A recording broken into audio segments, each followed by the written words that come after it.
विधिमंडळाची पूर्वीची गरिमा राहिली नसल्याचं सर्वसामान्य जनतेकडून ऐकायला मिळत असल्याची खंत विधान परिषदेचे सभापती राम शिंदेंनी व्यक्त केली आहे। विधिमंडळाच्या अधिवेशनात प्रश्न सुटले पाहिजेत, चांगले कायदे तयार व्हावेत, विधिमंडळाच्या चर्चेचा स्तर यापुढे जपावा लागणार असल्याचंही ते म्हणालेत।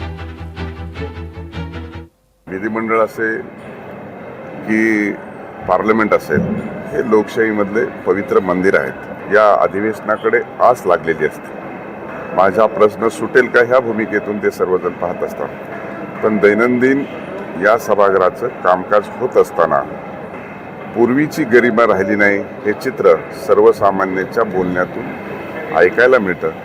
आणि म्हणून सर्वसामान्यांचे महाराष्ट्राचे प्रश्न सुटले पाहिजेत, चांगल्या पद्धतीचे कायदे निर्माण झाले पाहिजे। स्तर कुठंतरी आपल्याला भविष्य काळामध्ये, चालू काळामध्ये आपल्याला हा मेंटेन करावा लागेल आणि त्या दृष्टिकोनातून आवश्यक ती उपाययोजना देखील करावी लागेल।